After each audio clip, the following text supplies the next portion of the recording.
Olá pessoal, muito boa noite para você que nos assiste aqui na TVT e nos acompanha pela Rádio Brasil Atual. O Revista Brasil TVT começa agora comigo, Cosmo Silva, e com Ana Rosa Carrara. Boa noite, Ana Rosa.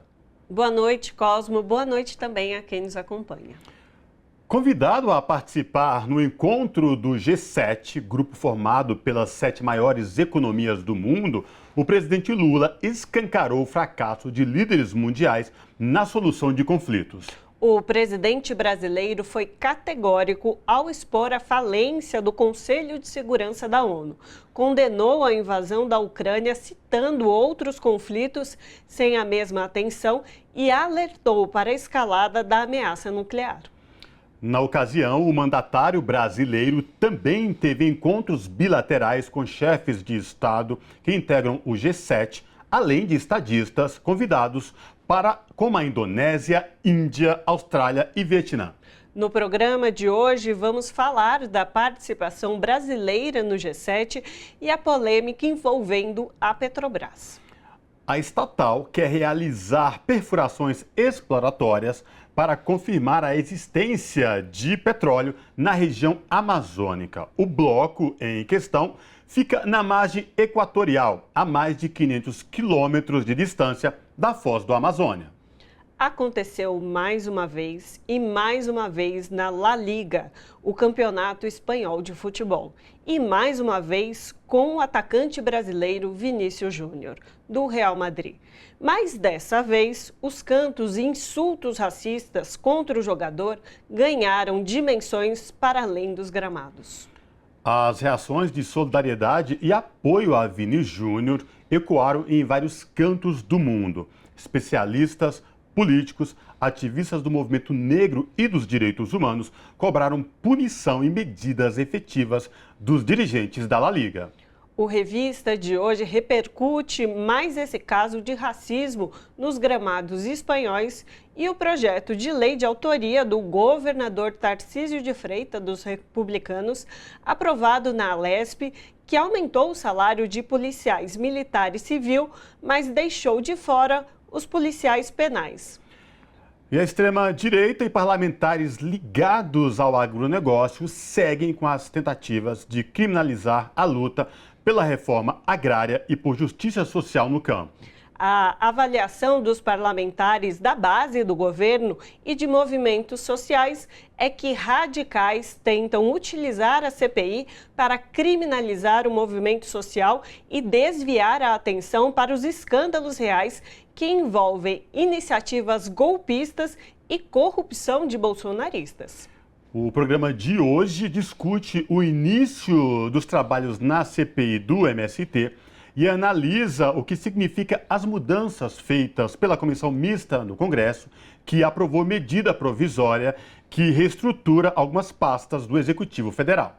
Entre as mudanças estão a retirada de atribuições do Ministério do Meio Ambiente e dos Povos Indígenas. E para finalizar, no nosso momento cultural, vamos falar de Harry Belafonte, que acumulou sucessos nas paradas musicais nos anos 1950 e foi expoente da luta pelos direitos civis nos Estados Unidos. Belafonte morreu no mês passado, aos 96 anos, por insuficiência cardíaca. Ele também contribuiu para popularizar ritmos caribenhos.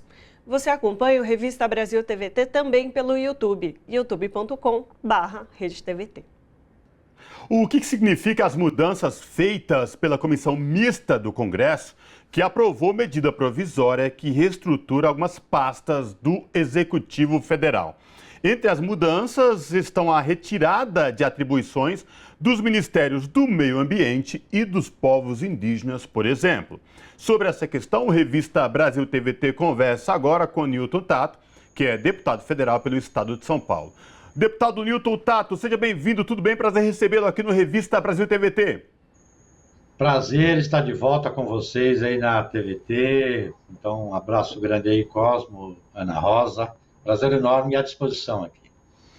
Deputado Newton Tato, que história foi essa? Como é que essa medida provisória foi alterada na Câmara dos Deputados? Isso não fere a inconstitucionalidade, não entra aí nessa questão dos poderes da República devidamente constituídos, deputado? Sim, eu entendo, e isso é no mundo todo, entendeu? Quem ganha a eleição organiza, né, o Estado para implementar o plano de governo que foi eleito. Então aí precisa organizar, né, o poder, organizar o Estado, tá, com as competências para viabilizar aquilo que foi debatido na campanha, discutido na campanha, prometido na campanha. Então, o que o presidente Lula fez?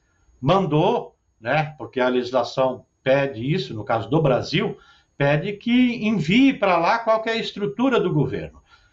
E, historicamente, em todos os casos, você nunca teve uma intervenção do Congresso Nacional no sentido de modificar aquilo que o governo que assumiu, tá, se coloca e fala, olha, eu preciso que seja organizado desta forma para poder corresponder com aquilo que o plano de governo eleito, né, se viabilizou. Então, nós estranhamos que tenha as alterações, né? Então, são poucas instaurações do ponto de vista do conjunto da medida provisória, da estrutura, mas aí eu já vou adiantar, Cosmo e Ana, estas mudanças que pega ali no cerne, principalmente da agenda ambiental, eu digo assim, dos desafios que estão colocados para o Brasil e para o mundo, né? E de oportunidades da que a agenda ambiental nos coloca e, por isso, da centralidade. Foi debatido na campanha, para quem lembrar aqui, né, todas as diretrizes lá do plano de governo na campanha, ela estava permeada, né, desta preocupação do enfrentamento da crise climática, mas colocando como uma oportunidade para o Brasil em relação, inclusive, aos outros países que precisam diminuir as emissões de gás de efeito estufa. Então, quando faz essas alterações na estrutura do Ministério do Meio Ambiente, eu falo da gestão do uso do solo, ali do cadastro ambiental rural. Todo mundo sabe do papel e da importância da agricultura, né, para a economia do país, dos desafios que tem. A maior, 70% das emissões de gás de efeito estufa que o Brasil emite, tá, tem a ver, está relacionado com o uso do solo. Então, tem uma importância estratégica você ter ali a implementação do Código Florestal. A outra questão, o uso dos recursos hídricos, tá? Que não é só o uso para a agricultura, ele é um uso, entendeu? Para humanos, para animais, tá? E começa a ter conflitos isso aí. Então, tira esta gestão dali, tá? do Ministério do Meio Ambiente. O mesmo debate e a importância da Conab, por exemplo, para a agricultura familiar, os desafios de produzir alimento, enfrentar a fome, enfrentar a inflação nos preços dos alimentos, agregar valor nos produtos da agricultura familiar. Então, né, que ali tira algumas diretrizes que foram estipuladas para o Ministério do Desenvolvimento Agrário.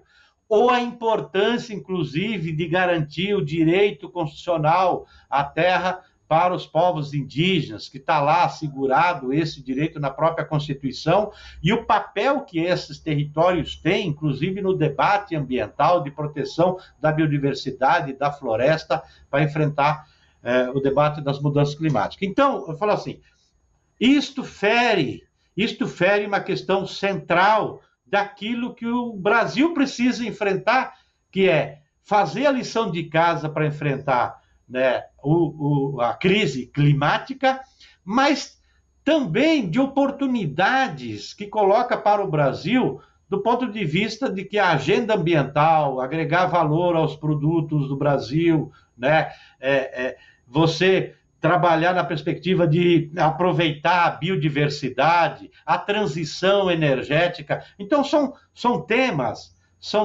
que o Brasil está encarando agora com seriedade, como oportunidade para a gente reindustrializar o país, gerar empregos justos, que garanta direitos trabalhistas, mas que tenha menos emissão de gás de efeito estufa. Então, esse é o debate que nós precisamos fazer. Compromete aquilo que é estratégico para o país.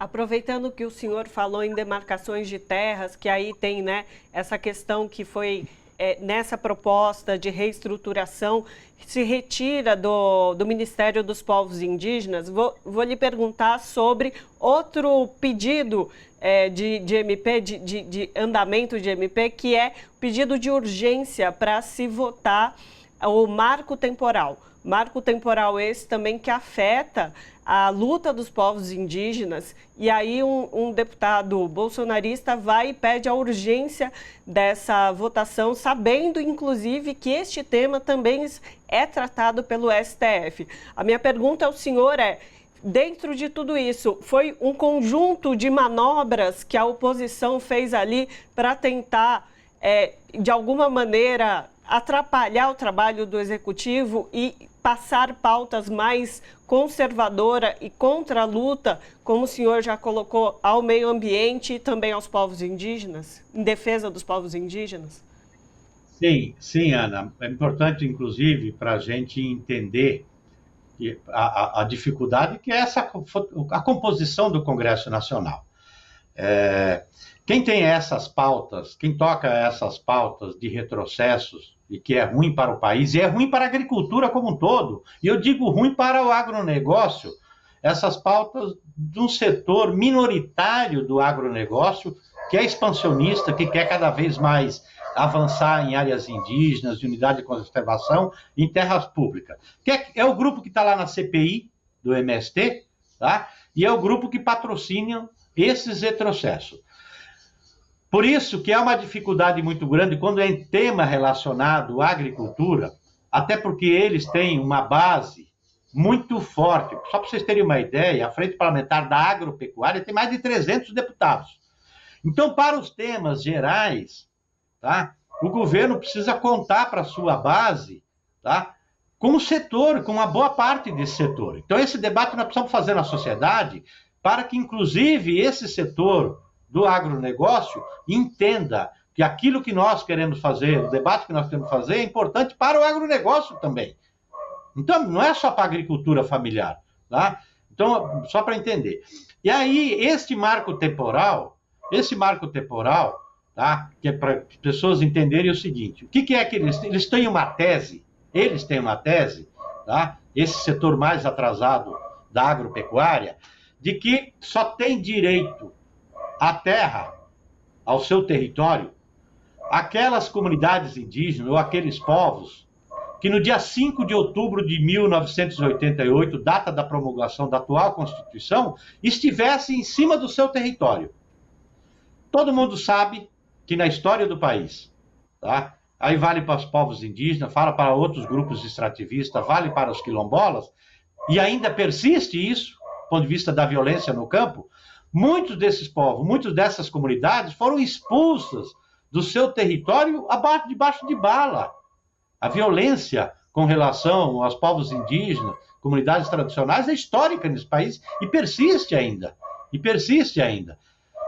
Então, e aí essas comunidades que foram expulsas do território não terão direito ao seu território, que está garantido na própria Constituição, tá? Então, como o STF tende a dizer que eles têm direito, sim, aí o que é que o Congresso Nacional quer fazer? Esses protagonistas dessa tese querem fazer?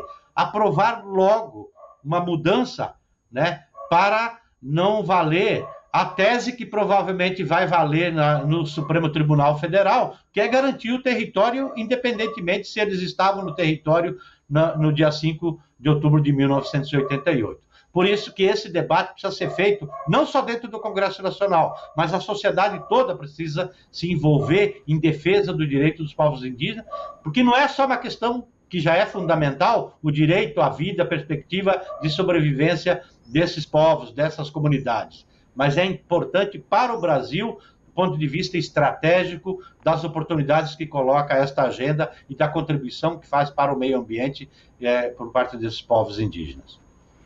Até porque, deputado Newton Tato, essa discussão do marco temporal, ela já vinha sendo feita pelo Supremo Tribunal Federal, o julgamento estava em andamento e agora é muito estranho que a Câmara dos Deputados agora queira vir com uma outra medida para sobressair aí ao julgamento no Supremo Tribunal Federal. Mas a minha pergunta, voltando aqui, dessa questão dessas mudanças na Câmara dos Deputados em relação às pastas do Executivo, no que diz respeito no que vai tratar exatamente o Congresso Federal. Esse jogo político, esse tabuleiro de xadrez.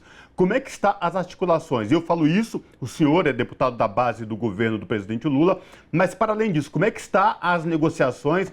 Agora, de fato, começa esse jogo de xadrez, governo, Congresso, negociações. Queria lhe ouvir sobre essa questão. Sim, nós estamos acompanhando. Eu, essa semana mesmo, tive a oportunidade de acompanhar a ministra Marina Silva, a ministra Sônia, no Palácio do Planalto. Na medida em que esse ainda vai para votação, essa medida provisória da estrutura está previsto para ir para votação na terça-feira, na Câmara, e depois tem que votar no Senado. Mas o prazo é esta semana. E aí o governo está empenhado em trabalhar para que mantenha, né, a estrutura original como foi enviada. Então, vai ter negociação intensa nesse período para fazer com que o relator, né, o deputado Isnaldo Bulhões, reconsidere essas mudanças que vem fazendo. Não é fácil, porque a gente sabe que aí tem disputas de interesses que estão colocados lá dentro, tá? Mas eu acredito que vai amenizar essas alterações, porque precisa, né, o conjunto do Congresso Nacional ter esse entendimento que essas mudanças é ruim para o Brasil.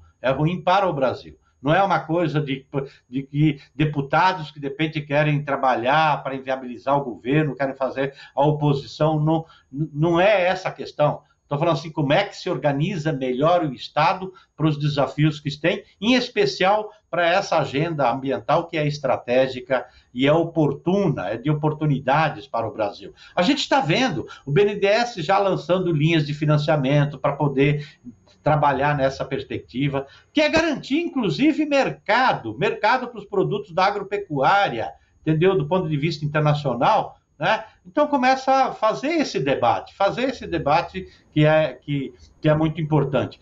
Enfrentar a desigualdade, mas no mesmo patamar enfrentar os desafios, né, da crise climática. E o Brasil é um país ímpar do ponto de vista dessas oportunidades. Tá? Nenhum outro país tem as condições que a gente tem para dar essa volta. Aí o governo se organiza para fazer esse enfrentamento e o Congresso Nacional não pode atrapalhar nesse sentido. Então vamos sim trabalhar muito daqui para terça-feira até a votação para fazer com que retome aquilo que é fundamental e é estratégico para o governo funcionar. Perfeito. Conversamos com o Nilton Tato, que é deputado federal pelo PT de São Paulo. Deputado, com certeza a gente segue acompanhando essas tratativas dentro do Congresso e a gente espera que o melhor para o povo brasileiro seja resolvido nesse caso aí da reestruturação dos ministérios. Muitíssimo obrigada pela sua participação conosco aqui hoje. Obrigada, Ana. Obrigado, Cosmo. Um grande abraço para vocês e sempre à disposição aqui. Tá? Abraço. Abraço. Aconteceu mais uma vez. E mais uma vez, na La Liga, o campeonato de futebol da Espanha. E mais uma vez, com o atacante Vinícius Júnior, do Real Madrid. Mas desta vez, os cantos e insultos racistas contra o jogador ganharam dimensão para além dos gramados. As reações de solidariedade e apoio a Vini Júnior ecoaram em vários cantos do mundo. Esportistas, políticos e ativistas do movimento negro e dos direitos humanos cobraram punição e medidas efetivas dos dirigentes da La Liga. Sobre esse assunto, mais esse caso de racismo envolvendo o jogador Vinícius Júnior do Real Madrid, nós falamos agora com Beatriz Cerqueira, deputada estadual pelo PT em Minas Gerais. Deputada Beatriz Cerqueira, prazer recebê-la aqui no Revista Brasil TVT. Seja bem-vinda. O prazer é meu. É uma enorme satisfação estar com vocês, Cosme e Ana Rosa. Agradeço a gentileza do espaço para o debate e para a divulgação, né, do nosso trabalho parlamentar também. Deputada, mais uma vez o Brasil ficou atônito, o mundo ficou atônito com insultos e cantos racistas contra o jogador Vinícius Júnior do Real Madrid. Lembrando aqui para os nossos telespectadores da TVT e ouvintes da Rádio Brasil Atual que não foi a primeira vez que isso aconteceu. Mas o que choca, deputada, foi a forma como aconteceu dessa última vez. No estádio, mais de 20 mil torcedores ecoando gritos racistas de uma crueldade sem tamanho. Deputada, eu queria lhe ouvir, porque logo depois deste ato, várias reações em todo o mundo e aqui no Brasil. Mas antes, deputada, da gente começar o nosso bate-papo falando desse caso, mais esse caso de racismo contra o Vini Júnior, vamos ouvir uma declaração do próprio Vinícius Júnior após este ato, mais este ato de racismo contra ele. Enquanto a cor da pele for mais importante que o brilho nos olhos, haverá guerra. Tenho essa frase tatuada no corpo e tenho uma atitude na minha vida que transforma essa filosofia em prática. Dizem que felicidade incomoda. A felicidade de um preto, brasileiro, vitorioso na Europa, incomoda muito mais. Mas a minha vontade de vencer, o meu sorriso, o meu brilho nos olhos, são muito maiores do que isso. Fui vítima de xenofobia e racismo em uma só declaração, mas nada disso começou ontem.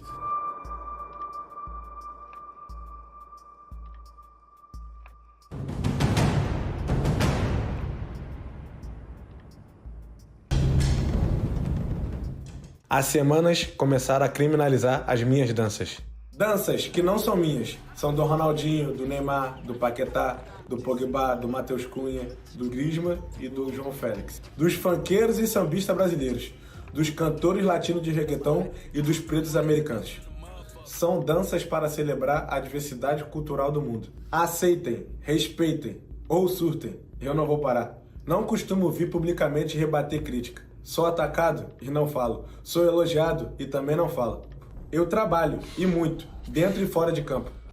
Desenvolvi um aplicativo para auxiliar a educação das crianças de escolas públicas sem a ajuda financeira de ninguém.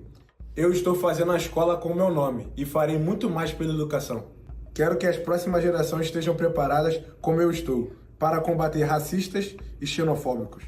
Sempre tento ser um exemplo de profissional e cidadão. Mas isso não dá clique, não engaja em rede social. Então os covardes inventam algum problema para me atacar. E o roteiro sempre termina com um pedido de desculpa, ou fui mal interpretado. Mas repito para você, racista, eu não vou parar de bailar. Seja no Sambódromo, no Bernabéu, ou onde eu quiser. Com carinho e sorriso de quem é muito feliz, Vini Júnior.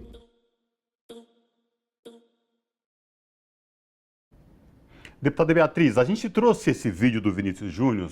Ele já havia sofrido racismo e violências por conta da sua pele, da cor da sua pele, em outros casos, mas no último final de semana a La Liga extrapolou tudo o que é de inaceitável, de crueldade, porque, como eu falei no início do nosso bate-papo, no estádio de Valência, com mais de 20 mil vozes ecoando cantos racistas, xingando o Vini Júnior de macaco.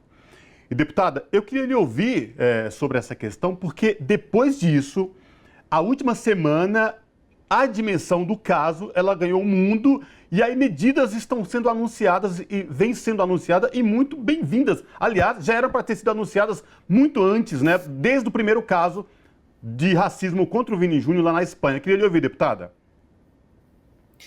Bem, o Vini mesmo colocou aí, né? Não começou ontem. Então, acho que essa é a primeira questão que a gente precisa compreender.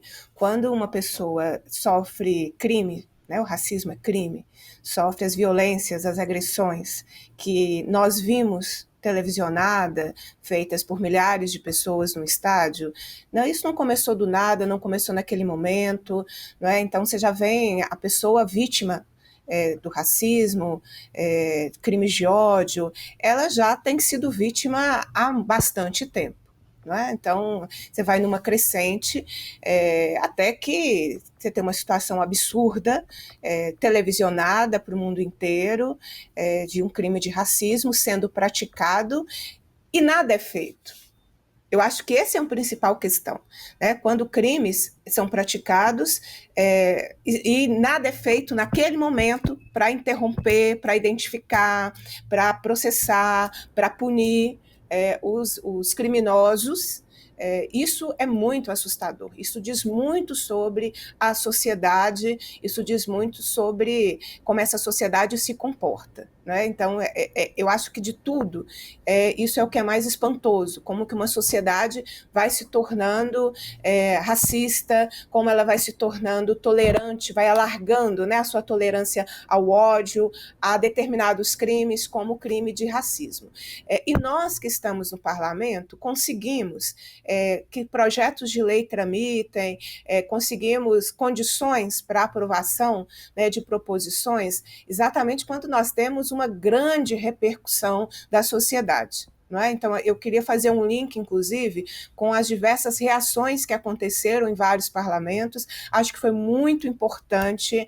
E que bom que a gente tem um governo brasileiro que reage ao crime de racismo contra os seus, né? Que foi tanto a postura do presidente Lula quanto a postura do próprio Ministério, né, da Igualdade Racial, que rapidamente reagiu, se organizou, cobrou satisfações, não só satisfações, cobrou que medidas fossem tomadas. Esse comportamento foi muito importante, e o que eu acho que nós precisamos avançar, não só no mundo, mas também no Brasil, nós precisamos avançar para medidas que não tolerem, não pode ser tolerado, né? O Vini disse bem, depois pedem desculpa, depois não foi bem isso, você interpretou errado, você estava nervoso, não foi isso que eu quis dizer. Crimes não são assim. Crimes não são resolvidos com pedidos de desculpa, né? Crimes não são uma questão de interpretação de quem está falando, que pode ser diferente de quem está ouvindo. Então, nós precisamos avançar para a não tolerância. Não pode ser tolerado, né? Então, acho que as reações são importantes. O que nós precisamos avançar sempre, além das notas de solidariedade, foi esse meu primeiro posicionamento, que medidas adotar. Né? Futebol é uma referência muito importante para a nossa juventude, para as nossas crianças. Não é? Eu um dia conversava com uma criança que me dizia, eu quero morar na França. Uma criança de 8 anos. Eu perguntava, mas por que a França? Aí ela me disse, porque o jogador tal mora lá. Olha só, para uma criança de 8 anos, a referência, sabendo onde um jogador de futebol morava, que é uma referência importante para uma criança de 8 anos e, portanto, o desejo dela de morar em outro país, tendo como referência um ídolo de futebol para ela. Então, o futebol é um lugar muito importante para que deixemos passar crimes como o que abalou todo mundo nesse período. Né? Então, a reação e nós temos que nos tornar intolerantes a essas práticas, porque lá na frente uma sociedade se torna racista, misógina, se torna natural a eliminação do outro, não é? Essa higienização fascista, neonazista que nós enfrentamos, exatamente porque nós não temos as reações extremas que precisamos ter diante de crimes como o que nós vimos aí televisionado para o mundo inteiro. Aproveitando que a senhora falou dos parlamentos, falar da proposta que a senhora fez de projeto de lei com o nome do Vini Júnior, inclusive, fazendo essa referência, porque se tornou um caso emblemático, né, pela sua recorrência, não foi uma, não foi duas, como a gente bem falou, foram diversas vezes que Vini Júnior foi vítima de racismo dentro de campo, exercendo a sua função como jogador de futebol, que é o seu ofício. Mas eu gostaria que a senhora falasse dessa proposição que a senhora fez aí à Assembleia Legislativa de Minas Gerais. E a senhora coloca na postagem que a senhora publica essa propositura, fala da posição antirracista, né? De que nós, quanto sociedade, temos que nos colocar. Então, queria que a senhora aproveitasse e falasse, assim, como um compromisso social, para além de só denunciar, que mais é essa ação antirracista? Ana, teve muito senhora na sua pergunta aí, né? Muito senhora. Muito senhora. É o protocolo de jornalismo. Parlamentar, uma deputada. Eu te perdoo. Mas é exatamente esse exercício para além da nossa indignação e da solidariedade. Né? Eu sou deputada estadual pelo 5º ano, estou iniciando meu 2º mandato, né? O nosso mandato ele se organiza não por emenda parlamentar e não apenas por uma atuação em determinada região do estado. Eu sou votada em 852 municípios e aqui em Minas são 853 municípios, né? E nós temos uma atuação que se organiza por pautas e agendas de luta, né? E se organiza também entendendo a função do parlamento. A função do parlamento não é distribuir recurso público por emenda parlamentar, né? A função do parlamento é muito maior do que essa. O parlamento decide demais a vida da gente, do orçamento a proposições que regulam aí toda a nossa vida. Então eu busco sempre construir uma resposta legislativa. O que no âmbito do legislativo nós podemos responder a essa situação?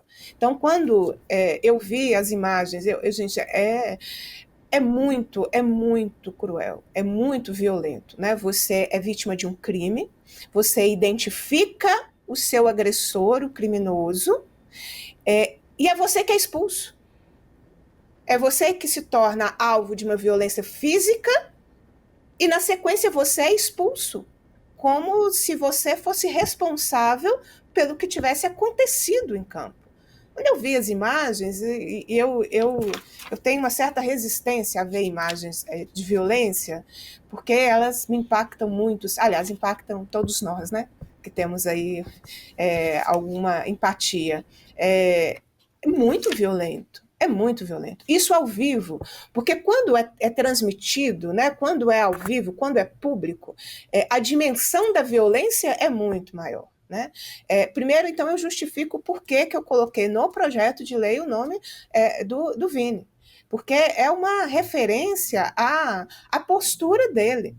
Gente, quem é alvo de violência, assim, com a dimensão mundial, que recebeu muita solidariedade, mas ele também está recebendo muitos ataques, eu tenho certeza disso. Né? E já tinha sido alvo de violências e agressões e crimes antes, né, dessa partida. Então, primeiro é referenciá-lo, porque ao decidir apontar o seu agressor, ao decidir não se calar, ao decidir denunciar os crimes, né, de que ele é vítima, essa é uma postura importante. Não é? Às vezes nós demoramos, a violência é tão grande que às vezes nós demoramos a conseguir reagir ao crime, ainda mais quando você tem tantas pessoas concordando com o crime ou com os criminosos, que foi o que aconteceu. Uma partida que não é interrompida, né? A vítima do crime que foi expulsa do campo, não foi isso? Então, assim, muita gente concordou com o crime.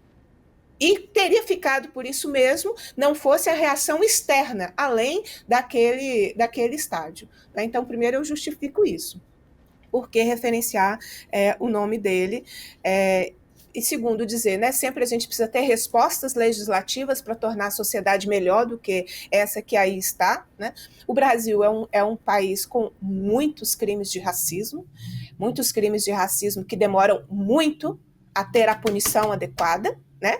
Então, nem tudo é tão rápido. Então, a produção legislativa cumpre essa função também de disputar essa intolerância ao crime. Não basta ser solidário contra um crime racista, é preciso ser antirracista. Então, é preciso tornar a sociedade livre do racismo. Então, por isso, o que eu chamaria atenção no nosso projeto de lei tem que interromper. Né? Primeiro ponto, tem que interromper. Tem racismo em campo? Tem racismo no estádio? Tem que interromper a partida. Porque você precisa de medidas extremas para lidar com o extremo, que são as pessoas que não se importam em praticar crimes de racismo televisionados.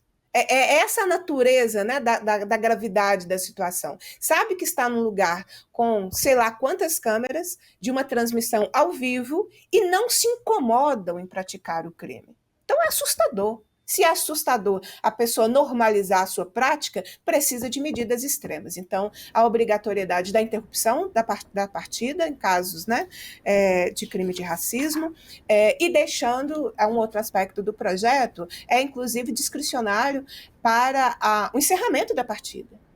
Tem que ter consequência. Ah, nossa, mas vai interromper, vai prejudicar todo mundo? Todo mundo já está prejudicado.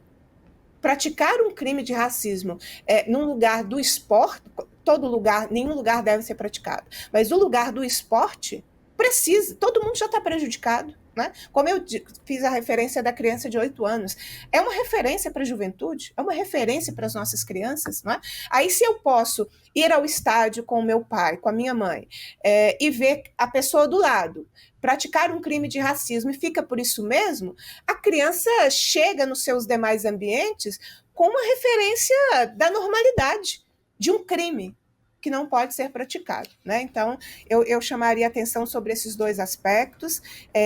A questão de você ter medidas de acolhimento e auxílio à vítima.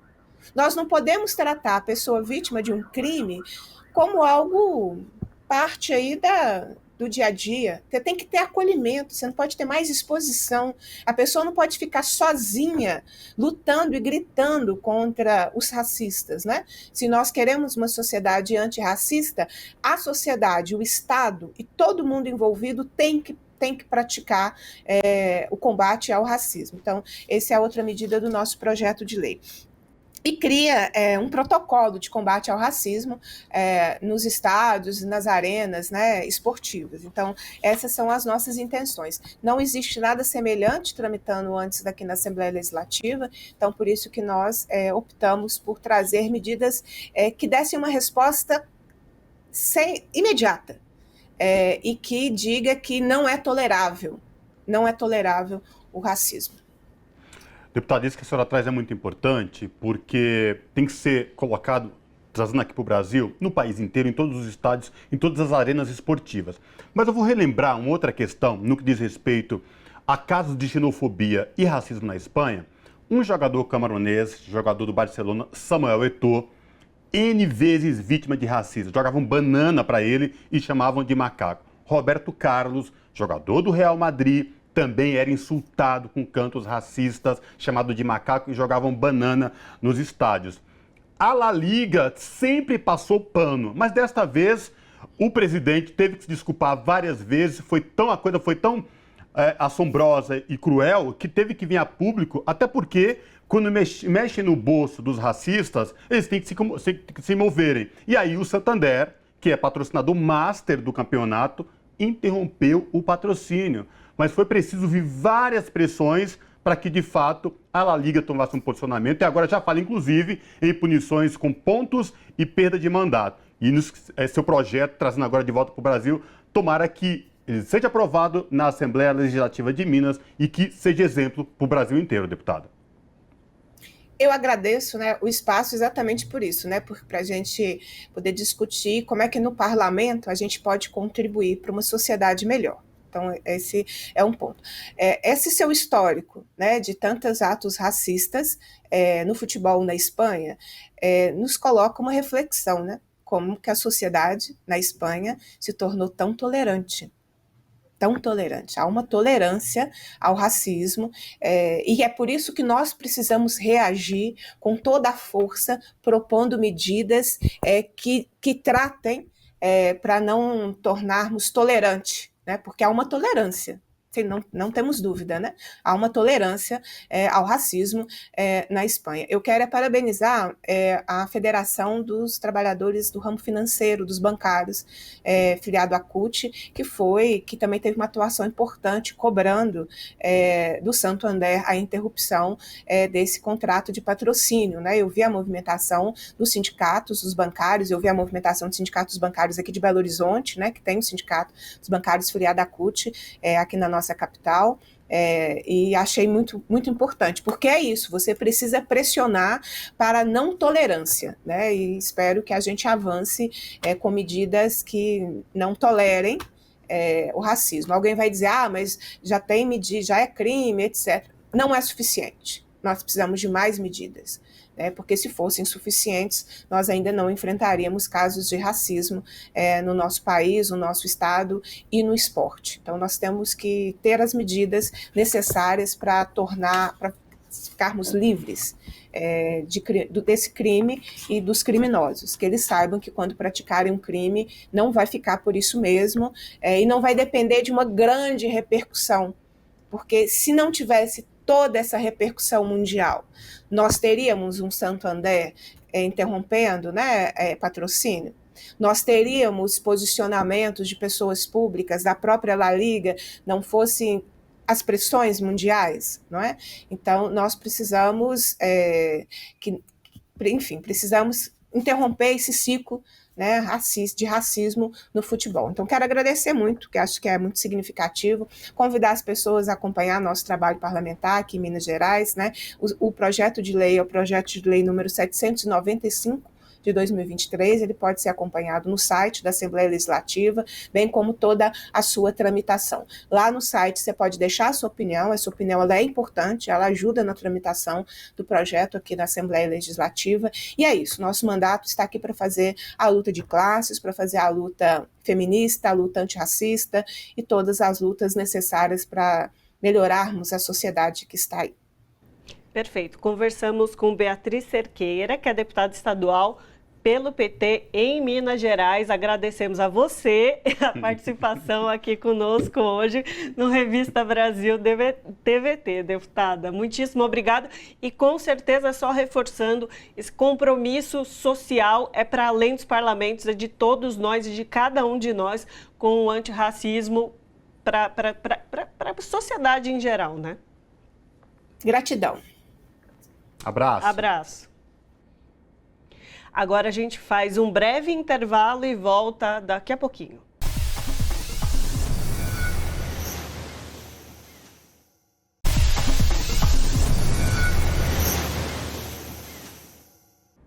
De volta com Revista Brasil TVT, aqui na TVT e também na Rádio Brasil Atual. A extrema-direita e parlamentares ligados ao agronegócio seguem com a tentativa de criminalizar a luta pela reforma agrária e por justiça social no campo. A avaliação de parlamentares da base do governo e de movimentos sociais é de que radicais tentam utilizar a CPI para criminalizar o movimento social e desviar as atenções para escândalos reais que envolvem iniciativas golpistas e corrupção de bolsonaristas. Sobre essa questão, a Revista Brasil TVT conversa agora com o deputado João Daniel, que é deputado federal pelo PT de Sergipe. Deputado João Daniel, prazer recebê-lo aqui no Revista Brasil TVT. Seja bem-vindo. Muito obrigado, eu é que agradeço e parabenizo esse grande trabalho feito pela TVT democraticamente para o povo brasileiro. Estamos aqui à disposição. Deputado, vamos falar então dessa CPI do MST, essa CPI que teve início já há uma semana, com instalação e pedidos de convidando algumas pessoas. Mas para além disso, deputado, muito vem se falando, o próprio MST, movimentos sociais, que essa CPI não passa simplesmente de querer uma tentativa da direita e de parlamentares conservadores de tentarem criminalizar os movimentos sociais e o MST. Queria lhe ouvir sobre essa questão, deputado. Olha, lamentavelmente, nós tivemos uma eleição onde se usou pela primeira vez na história deste país uma máquina muito poderosa e forte que elegeu uma bancada que eu não diria nem que é do agronegócio, é uma bancada que tem uma ligação fortíssima com aqueles que cometem crime no campo, que é o latifúndio improdutivo, que são os grandes fazendeiros que cometem crimes ambientais, que têm trabalho escravo e que não cumprem verdadeiramente a função social. Grande parte do agronegócio não está nem interessado nesta CPI, porque o agronegócio que tem inteligência, ele está preocupado em ter uma imagem do Brasil, fora do Brasil, como uma imagem positiva. E essa CPI não traz nada de positivo. Ataca frontalmente essa bancada, ataca frontalmente aqueles que lutam pela terra, pela reforma agrária no Brasil. E quer, com muita força, impor uma política contra os movimentos do campo, atingindo o governo do presidente Lula. Esse povo foi bolsonarista, fascista. Está aí, não é eu que estou falando. O próprio presidente do Tribunal Superior Eleitoral abriu inquérito contra o presidente da CPI por estar envolvido nos atos terroristas e golpistas que ocorreram na praça e no Palácio dos Três Poderes no dia 8 de janeiro. Então, é uma turma que é este o modelo. É o presidente investigado por incentivar os atos terroristas, é o relator, que todo mundo sabe quem é. Se não sabem, leia o livro Selva, do delegado Alexandre Saraiva. Eu estou lendo, inclusive, os grandes coordenadores do que há de pior na história do Brasil, entre desmatamento ilegal, madeiros, tudo que há de crime nesse país causados pelo latifúndio. Então, eu até disse, alguns parlamentares não gostou, digo, são financiados, incentivados ou são usados por esse tipo de gente atrasada nesse país. Deputado, aproveitando que o senhor mencionou o relator, que é Ricardo Salles, vou aqui trazer um elemento a mais, que é o que vem rodando entre comentaristas, analistas políticos, é que essa CPI, como o senhor já bem colocou, não tem, além do fato de criar polêmica, né, porque não tem um fato em si a ser investigado, não existe um fato que deveria existir para se implementar uma CPI. O deputado Ricardo Salles tem sido visto pelos analistas políticos como uma pessoa que está utilizando esta CPI também para já fazer uma pré-campanha à sua candidatura à prefeitura da cidade de São Paulo. Por exemplo, é um dos casos que se analisa.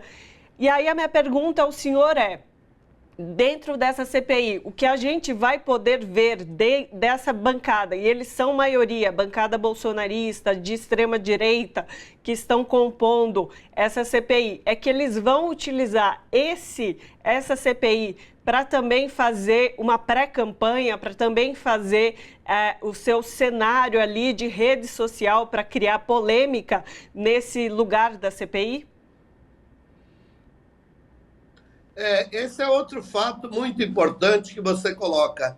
Além de estarem trabalhando para criminalizar os movimentos do campo, em especial o MST, atacar frontalmente e atingir o presidente Lula e o governo federal, o grande objetivo é impedir que grandes políticas públicas da área da reforma agrária sejam implementadas pelo governo do presidente Lula. Ainda tem essa questão, que vão se aproveitarem para alguns, entre eles o relator, que tem interesse político eleitoral na capital de São Paulo.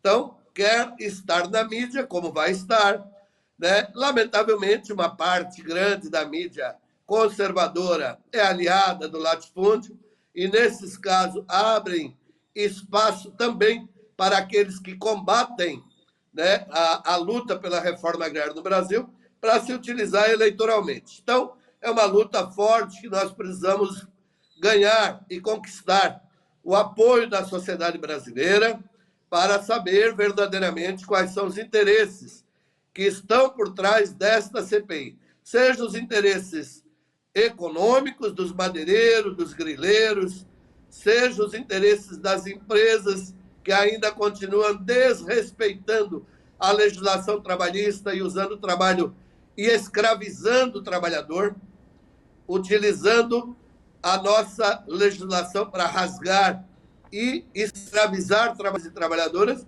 e fazer uso eleitoral, política eleitoral. É lamentável, mas são a luta de classe no Brasil, uma luta histórica. Preciso ter consciência, né, de tudo que está por trás montado. Lamentável que o presidente da Câmara sabe e tem conhecimento que essa CPI não tem um fato, não tem motivos, mas por interesses, para atender os interesses desse bolsonarista, fascista, radical, ele fez a aprovação para implementar esse desastre dessa CPI. Vocês sabem, os telespectadores, que já houveram várias CPIs no Congresso Nacional.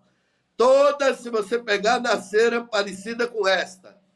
foram para combater o governo que podia crescer com programas populares e combater os movimentos sociais. Nenhuma deu em nada, mas é tempo de teatro para fazer os seus interesses, os seus egos e tentar criminalizar e atacar os movimentos. Deputado João Daniel, nesta semana teve aí os primeiros trabalhos, né, reuniões, foi aprovado requerimentos de convites. A gente sabe que quando são requerimentos de convites, as pessoas que estão sendo convidadas não são obrigadas a irem na CPI, né, nas sessões. Mas a minha pergunta para o senhor é, durante essas reuniões de trabalhos, alguns parlamentares levaram produtos do MST, produtos de qualidade, produtos sem agrotóxicos, e explicaram para os pares que estavam lá, que querem criminalizar, qual o real objetivo e o que se propõe o MST. Qual foi a reação dos parlamentares que são favoráveis a esta CPI, dos parlamentares que levaram produtos oriundos do MST? Olha, nós estamos convencidos que como nós somos minoria e não vamos conseguir aprovar e nem impor interesses dos movimentos do campo, do meio ambiente, da agricultura saudável, do alimento saudável, a gente também precisa. Então, foi muito importante para mostrar para a sociedade brasileira quem é o MST. O MST é o MST da Feira da Reforma Agrária do Parque Água Branca, que reuniu mais de 300 mil pessoas durante 4 dias, comprando, vendendo e produzindo cultura e diversificação da alimentação. O mundo inteiro e o planeta, as pessoas sérias estão debatendo a questão com muito compromisso sobre a questão do clima, né, as mudanças climáticas, a importância da nossa vida e o planeta e a questão do meio ambiente. Então, levar produtos da reforma agrária produzidos foi muito importante. E a reação é a mesma, meu querido amigo, daquela quando se pede 1 minuto de silêncio, quando se completa 6 anos do massacre de Pau d'Arco. Nem sequer 1 minuto de silêncio foi dado. Então, eu diria para vocês, né, e para quem nos acompanha, que, lamentavelmente, pela força do poder econômico, pela negação da política que ocorreu especialmente nos últimos 8 anos, um golpe que tirou uma presidenta eleita democraticamente, sem ter cometido nenhum crime. Um ex-presidente da República, maior líder popular, preso sem ter cometido nenhum crime, que jamais poderia ser processado. Se criou esse tipo de gente. Então, nós estamos numa etapa que eu tenho confiança absoluta que as coisas estão mudando, que a eleição do presidente Lula poderá trazer um novo Congresso, né? Não importa a nós que o Congresso esteja dividido entre conservadores e pessoas que pensam num campo mais progressista, ou campo de esquerda, ou esquerda e direita. Isso não é problema, isso é bom. O que é ruim é ter um grupo que não respeita a vida, não respeita o meio ambiente, não discute e não respeita a democracia. Então, é difícil, porque nós estamos enfrentando partes do resultado de uma sociedade que cresceu internamente, o fascismo, baseado nesse bolsonarismo, né, anti-democracia, anti-vida humana, né, um povo que complicou aí. Essa história toda nós sabemos. Então, a reação é essa, é lamentável.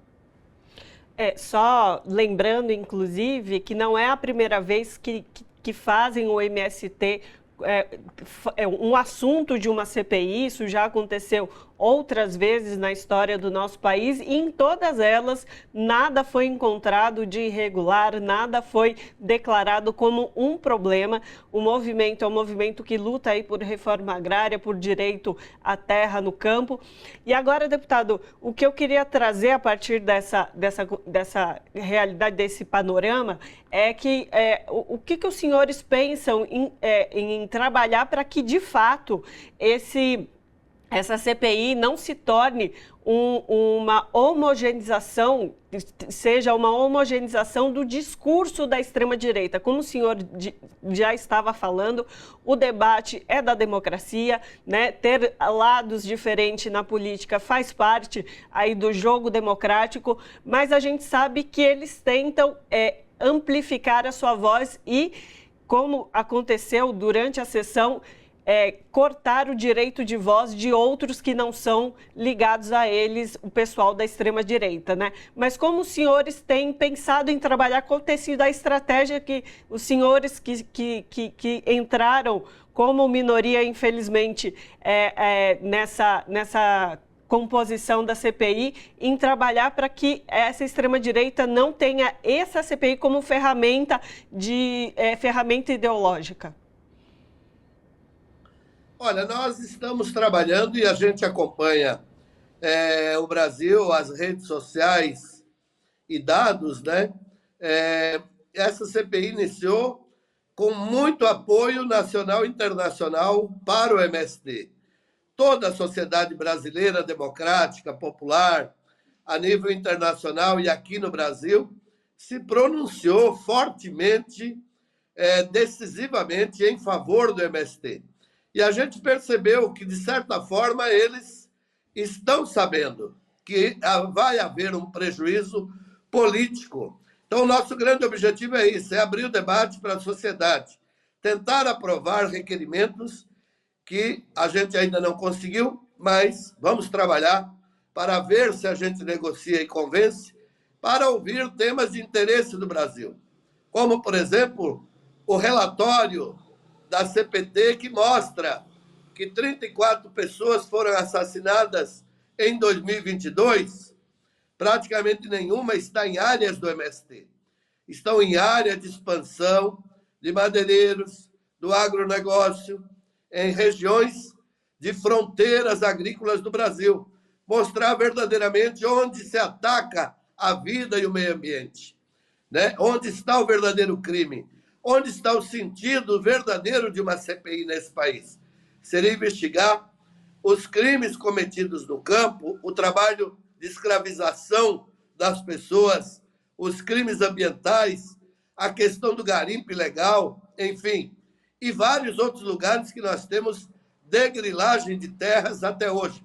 Então, nós vamos mostrar que o movimento é um movimento sério, um movimento que produz alimento, que diversifica a produção, gera emprego, renda, a agricultura familiar produz mais de 70% dos alimentos na mesa do povo e boa parte dos produtos também que se exporta, como, por exemplo, carnes, né? Especialmente suinocultura e aves. Então, a gente tem que mostrar quem é verdadeiramente essa face, né, de quem quer esta CPI, quem apoia essa CPI, quem está por trás, mas mostrar que nós temos um lado bonito no Brasil, uma forte agricultura familiar, uma agrária que precisa ser retomada com uma grande política, mostrar o que foi feito nos últimos 7 anos, nada, nenhuma família assentada, não houve um programa, né?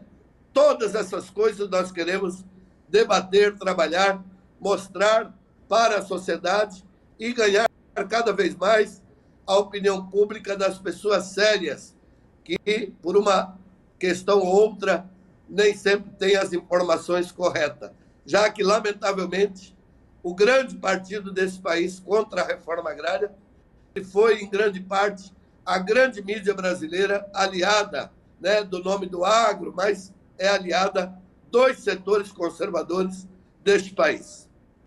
Tá certo, então conversamos com o João Daniel, que é deputado federal pelo PT de Sergipe. Deputado, muitíssimo obrigado pela sua participação conosco aqui hoje.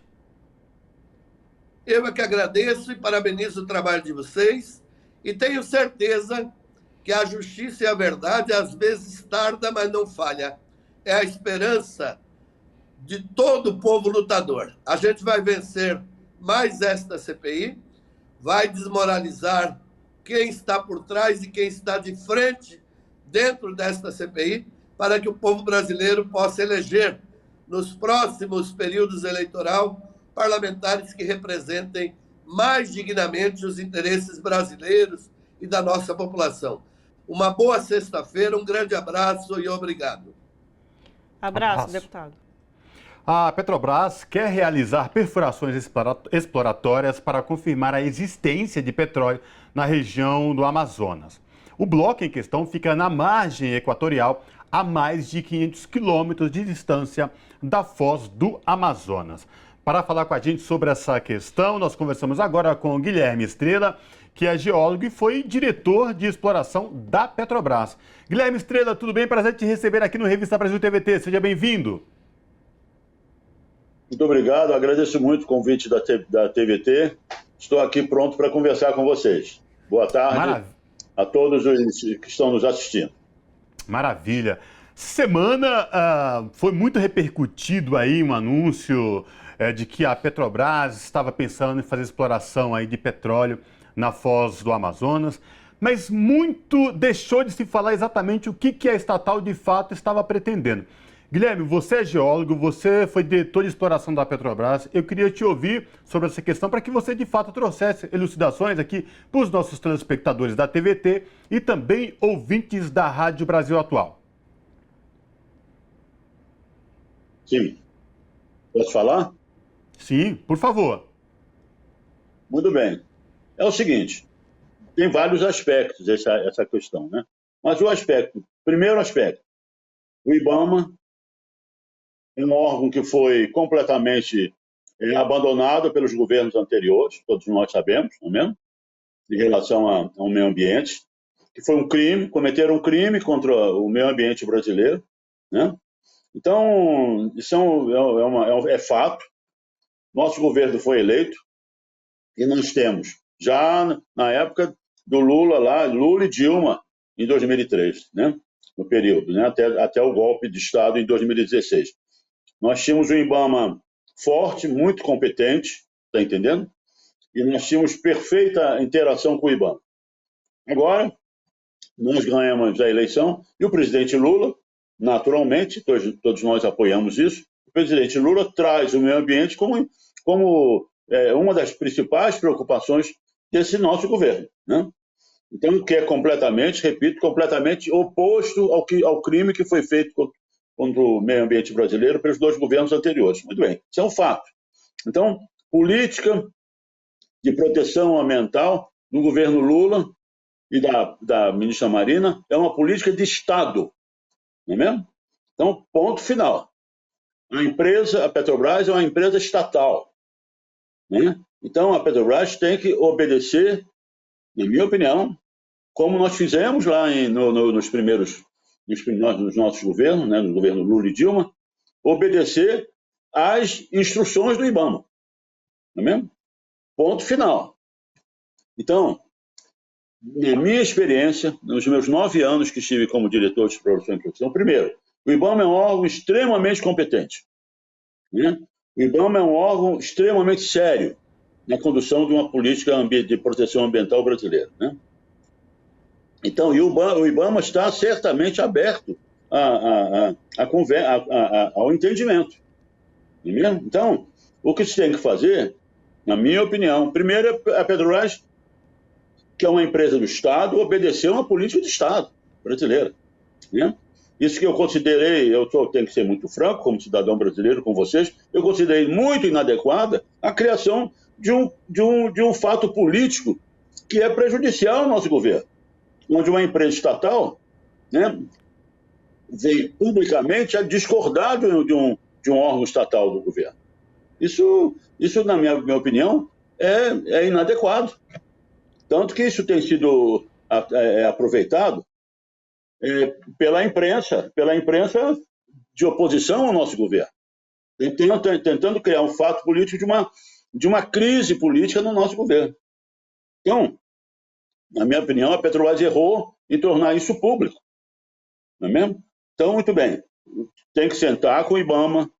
Repito, são pessoas extremamente competentes. A minha experiência, eu tenho experiência pessoal de 9 anos, né? E sentar, discutirmos os problemas, está entendendo? E acertarmos uma forma de atender ao IBAMA e atender aos interesses da Petrobras. Isso é um ponto. Outro ponto é o seguinte, a localização desse bloco. Primeiro é o seguinte, a margem equatorial, eu tenho visto, inclusive essa imprensa que está jogando lenha, está jogando gasolina nessa fogueira, né? Diz, não, é o problema da margem equatorial. Vamos daí. A margem equatorial brasileira vai do Rio Grande do Norte até o Foz do Oiapoque, lá no Amapá. Então, e esse bloco é praticamente na fronteira com a Guiana Francesa.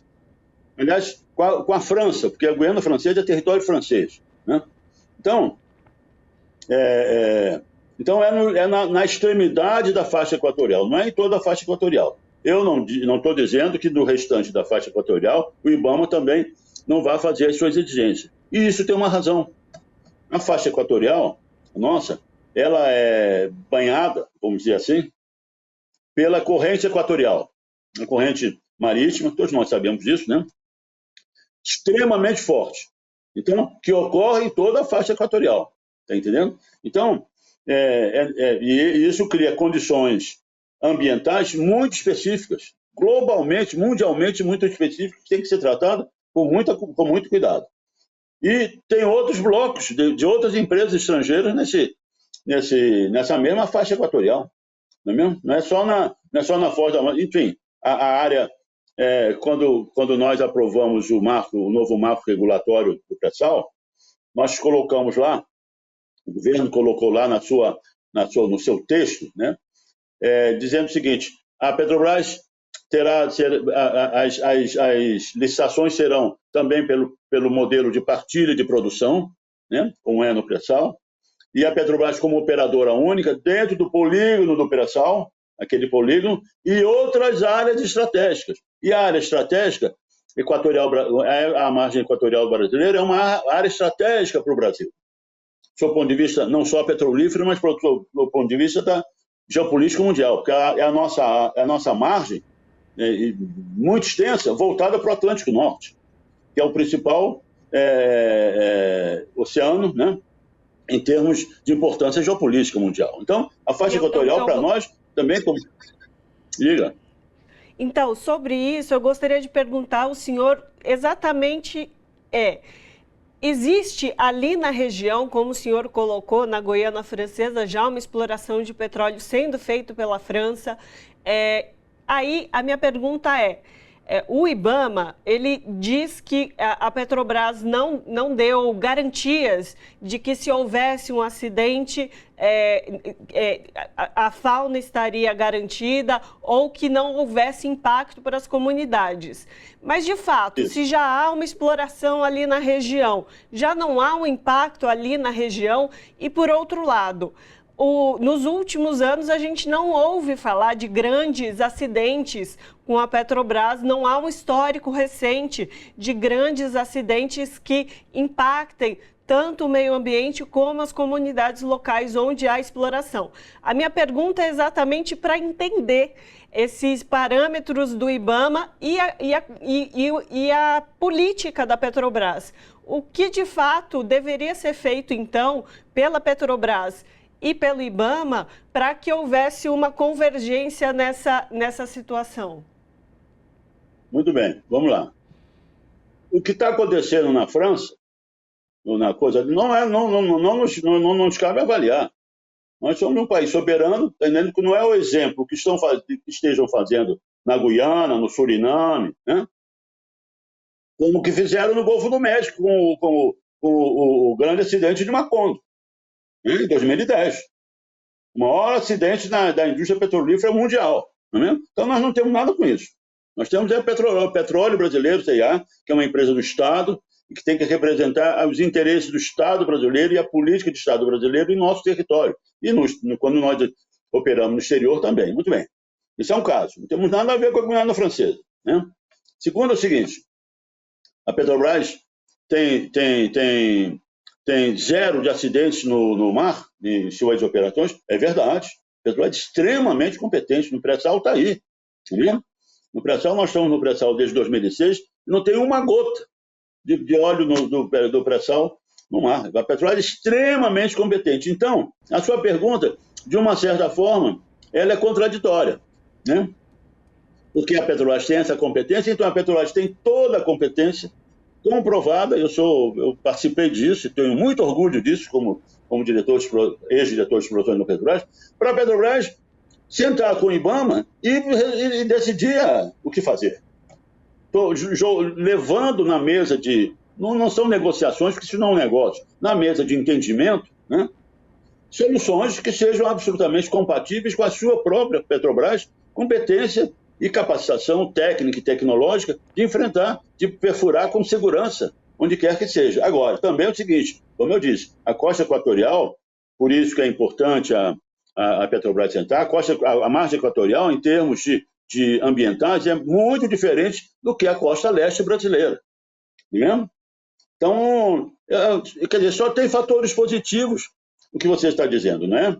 Então, é sentar na mesa como órgão, como empresa do Estado. A Petrobras tem que voltar a ser uma empresa do Estado brasileiro, que foi transformada numa empresa privada, que vê seus interesses, essa coisa toda, né? Tá entendendo? Então a Petrobras tem que voltar a ser uma empresa do Estado brasileiro, não é mesmo? Então, e é isso que o governo Lula fez, né?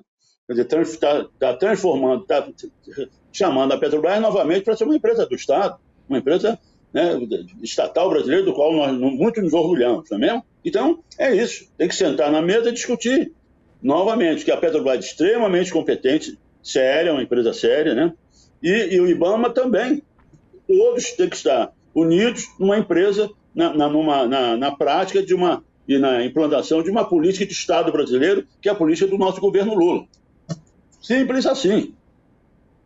Agora para a gente finalizar a nossa conversa, nosso tempo já está chegando ao fim, eu queria ouvir do senhor por que esta necessidade da Petrobras em querer explorar lá na Foz do Amazonas. O Brasil é um país autossuficiente em petróleo, né? O que leva a querer ir lá neste momento?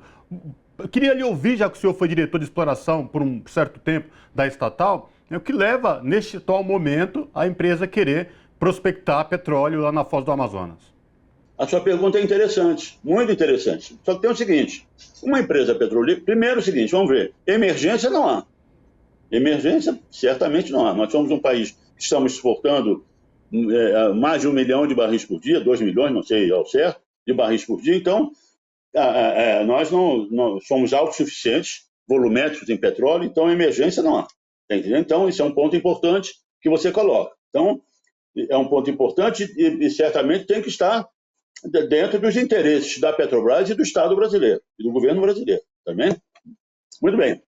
Agora, uma empresa, não é por isso que uma empresa de petróleo e uma empresa do Estado brasileiro não tenha interesse em fazer perfurações para obter dados e até descobrir petróleo em todo o território nacional.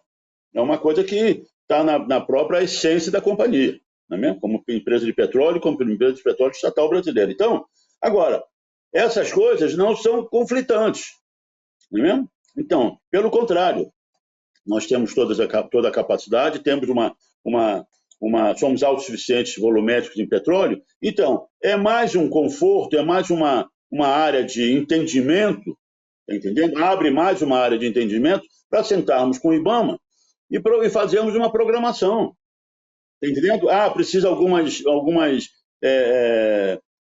pesquisas prévias, do ponto de vista ambiental, simulações de dificuldades. Vamos fazer isso. Não há motivo não há conflito, nem para a Petrobras, nem para o IBAMA, e muito menos para o Estado brasileiro, para a política de Estado brasileiro do nosso governo Lula.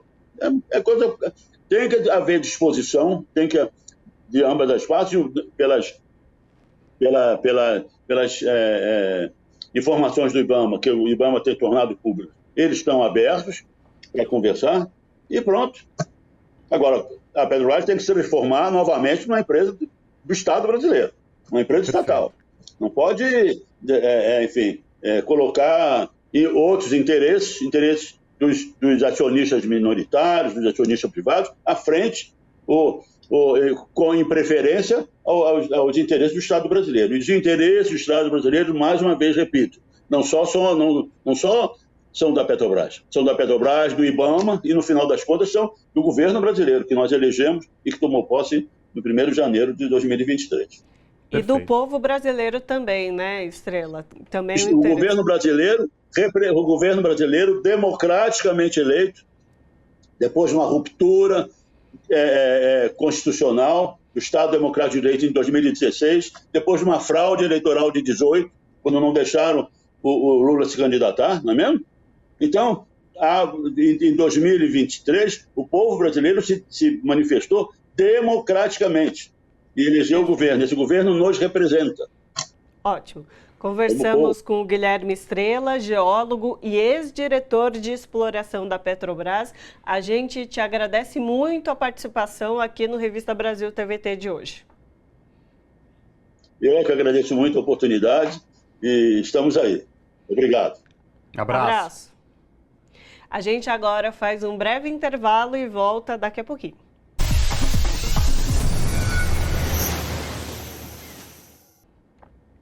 E agora a gente faz um intervalo rapidinho e volta daqui a pouco.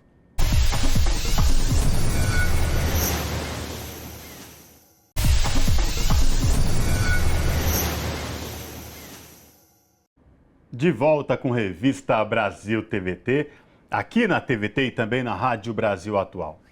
Convidado a participar no encontro do G7, o grupo formado pelas 7 maiores economias do mundo, o presidente Lula escancarou o fracasso de líderes mundiais na solução de conflitos. O presidente brasileiro foi categórico ao expor falência do Conselho de Segurança da ONU, condenou a invasão da Ucrânia, citando outros conflitos sem a mesma atenção e alertou para a escalada de uma ameaça nuclear. Na ocasião, o mandatário brasileiro também teve encontros bilaterais com chefes de estados que integram o G7 e também de convidados que foram até o Japão a convite para participar da cúpula do G7. Sobre esta participação do governo brasileiro no G7, nós conversamos agora com Jamil Chad, jornalista brasileiro radicado em Genebra, na Suíça, e colunista do portal UOL. Jamil, tudo bem? Prazer te receber aqui no Revista Brasil TVT. Seja bem-vindo. Querido, boa tarde para vocês. Prazer estar aqui com vocês.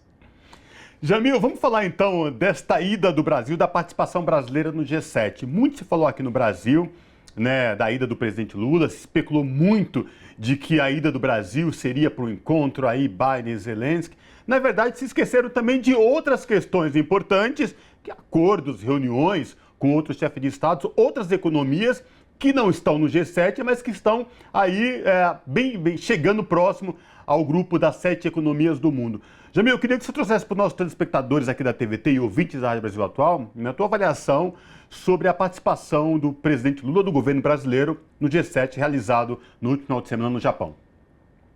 Olha, meu caro, foi uma reunião muito importante por vários aspectos. Vamos tentar colocar elas em perspectiva aqui. A primeira delas é o fato de que o Brasil volta a ser convidado a um G7. Só por isso já é relevante, né? Existia, inclusive, da parte do governo brasileiro, uma certa hesitação. Devemos ou não aceitar esse convite? Por que essa hesitação? Porque seria a pergunta que era feita dentro do Palácio do Planalto era a seguinte: nós estamos indo lá para, de fato, participar ou só para chancelar uma decisão que não é nossa? Afinal de contas, nós não participamos do G7, né? Nós não somos membros do G7. E depois de uma certa negociação, ficou claro que sim, vocês convidados, que não era só o Brasil que era convidado, os outros países convidados, teriam uma participação maior. Então, sim, o Brasil participa, o presidente Lula viaja nessas condições, uma condição um pouco melhor do que simplesmente de carimbar o que vier do G7. Isso é um primeiro ponto importante. O segundo ponto, era uma reunião que, obviamente, para o G7 e para a Ucrânia, era uma oportunidade de mostrar que existe uma aliança dessas grandes democracias ricas para um apoio à Ucrânia. Mas a agenda brasileira não era Ucrânia. Na verdade, a agenda brasileira até envolvia a Ucrânia, mas era muito maior do que a Ucrânia. Por quê? Porque o que o presidente Lula fez foi justamente usar o G7, a cúpula do G7, para falar de duas coisas. Primeiro, vocês, e foi um discurso bastante corajoso, vocês não têm legitimidade para tomar decisões pelo mundo. Né? Vamos traduzir o diplomatês para as frases que a gente diria numa vida normal. Né? A frase que ele disse foi basicamente essa: quem são vocês para decidir o destino do mundo?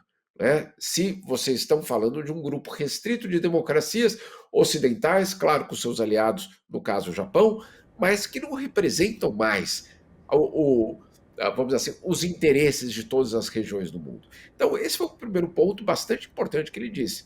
O segundo ponto que ele disse: o sistema internacional precisa passar por uma reforma. Por quê? Porque ele existe, o sistema internacional foi criado depois de 1945, ele reflete aquele mundo. Na verdade, ele não reflete nem mesmo aquele mundo, ele reflete os vitoriosos da Segunda Guerra Mundial daquele momento. Ou seja, obviamente um congelamento de uma estrutura muito específica. O que o Lula disse no G7? Precisamos mudar isso. Precisamos que outros países também tenham voz, que também possam determinar, obviamente, o destino. Então, nesse aspecto foi muito importante. E aí ele também fala da guerra, né? Que justamente é necessário que algum tipo de diálogo exista. Então, essa participação do Brasil, ela foi fundamental para posicionar o Brasil nesses temas internacionais, nos temas da reforma do Conselho de Segurança, da reforma da ONU e saber se o G7 tem essa legitimidade toda ou não. Então, nesse aspecto foi fundamental.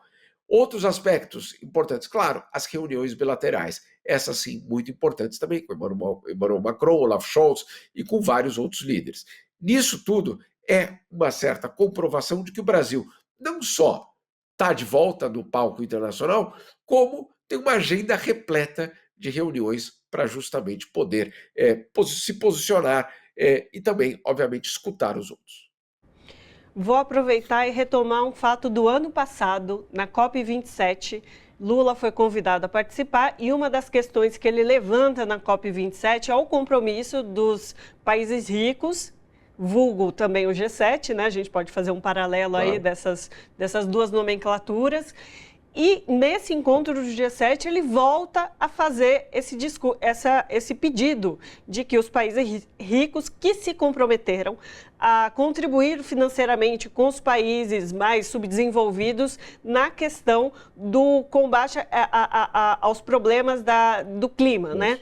E aí, nesse G7, o Lula retorna com essa temática, uma temática que impacta todo o planeta. E aí eu gostaria de te ouvir sobre isso, sobre essa posição do Lula e sobre a posição dos países, de não efetivar a ajuda que foi afiançada ali, não só na COP27, mas já havia sido, né? Essa é uma promessa muito antiga, ela já tem mais de 10 anos, para vocês terem uma ideia. Né? Quer dizer, não é nenhuma promessa, é um compromisso dos países ricos. Agora, qual é o problema? Por que ela não entra em vigor? Porque os países ricos temem que, uma vez que esse compromisso dos 100 bilhões de dólares por ano, que isso entre em vigor, eles vão para sempre serem cobrados por esses 100 bilhões de dólares. É muito dinheiro? Claro que é muito dinheiro, ninguém está dizendo que não é. Agora, em primeiro lugar, são 100 bilhões divididos por todos os países ricos. Nós não estamos falando 100 bi de um país só. Então, isso para começar. Né? Outra questão fundamental, se a gente pegar a guerra na Ucrânia, por exemplo, só em ajuda militar para a Ucrânia já são mais de 120 bilhões de dólares em um ano. Ou seja, o dinheiro existe? Claro que existe. Ele obviamente existe. A questão é se existe um acordo da parte dos países ricos de fazer essa colocação. Então, qualquer debate ambiental, ele vai passar necessariamente por saber se é só um compromisso dos países emergentes e tropicais em proteger as suas florestas, ou se haverá do outro lado um compromisso também daqueles outros países de contribuir justamente com 100 bi que já foram acordados. Ou seja, não estamos falando de promessas novas.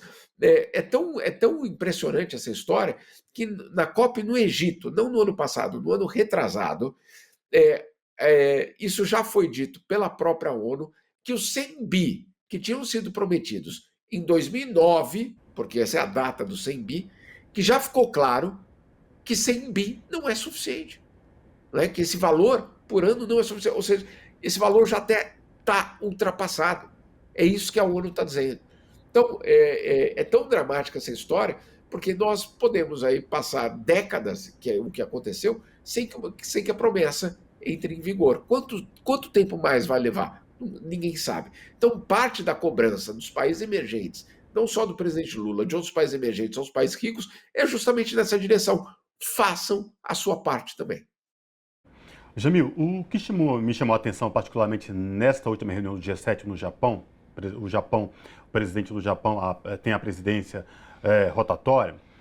Jamil, no que diz respeito ao convite de outros países, outras democracias e aí economias emergentes. Aí tem o Brasil, a Índia, que já começa a ter, além da economia, tem a questão populacional, e outros países do sul asiático, Indonésia, Vietnã, países também preocupados com a questão ambiental. Mas a minha pergunta vai além.